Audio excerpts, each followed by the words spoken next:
Blue Marlin and her sister ship MV Black Marlin comprise the Marlin class of semi-submersible heavy lift ships operated by Dockwise Shipping of the Netherlands. A heavy lift ship is a vessel designed to move very large loads that cannot be handled by normal ships.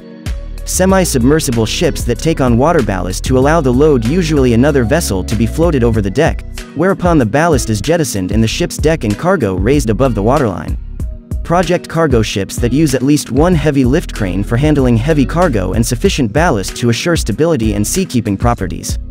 Semi-submersible heavy lift ships have a long and low well deck between a forward pilot house and an aft machinery space. Its ballast tanks can be flooded to lower the well deck below the water's surface, allowing oil platforms, other vessels, or other floating cargo to be moved into position for loading. The tanks are then pumped out, and the well deck rises to shoulder the load. To balance the cargo, the various tanks can be pumped unevenly. Float-on, float-off vessels transport oil drilling rigs. Such ships can carry the rigs from their construction site to a drilling site at roughly 3 to 4 times the speed of a self-deploying rig. The U.S. Navy has used such ships to bring damaged warships back to the United States for repair.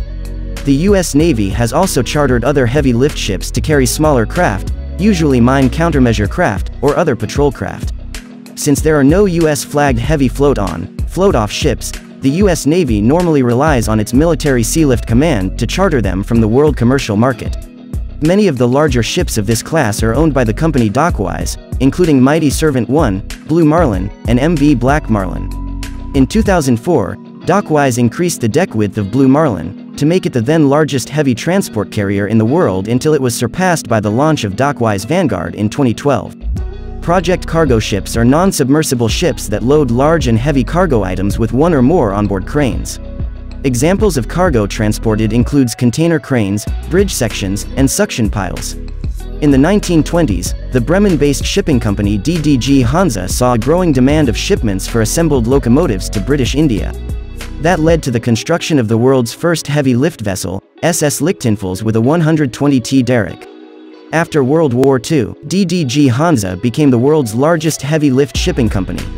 With that, only the Dutch shipping companies Jumbo, Big Lift Shipping and Saal Heavy Lift were left as heavy lift shipping specialists.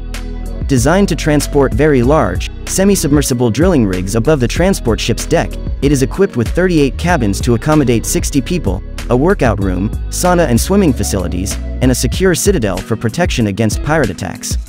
Blue Marlin and her sister ship were owned by Offshore Heavy Transport of Oslo, Norway, from their construction, in April 2000 and November 1999, respectively, until the 6th of July 2001, when they were purchased by Dockwise. The U.S. Navy hired Blue Marlin from Offshore Heavy Transport to move the destroyer USS Cole back to the United States after the warship was damaged by Al-Qaeda suicide bombers while anchored in the port of Aden, Yemen. During the latter part of 2003, work done on Blue Marlin boosted her capacity and added 2 retractable propulsors to improve maneuverability. Following these improvements, Blue Marlin delivered the oil platform Thunder Horse PDQ, weighing 60,000 tons, to Corpus Christi, Texas, for completion. In July 2005, Blue Marlin moved the gas refinery Snøhvit from its construction site in Cádiz to Hammerfest, an 11-day trip.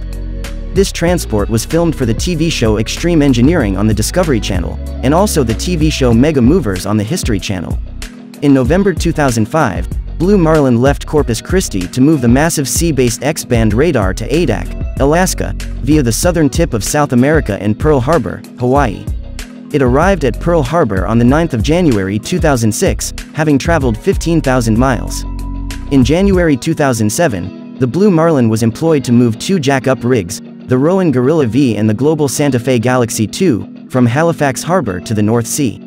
On the 16th of June 2012, the ship arrived in Faroe Harbor in preparation for transporting the incomplete amphibious warship HMAS Canberra to Melbourne. The Australian ship was lifted onto Blue Marlin on the 4th of August 2012 and was scheduled to sail on the 12th of August, bound for Australia Bay Systems Shipyard in Williamstown. The ship passed the Port Phillip Heads and arrived at Melbourne on the 17th of October 2012. In May 2019, Blue Marlin was briefly hijacked off the coast of Equatorial Guinea. The crew took shelter in the ship's citadel, while pirates shot up the bridge in frustration and fled.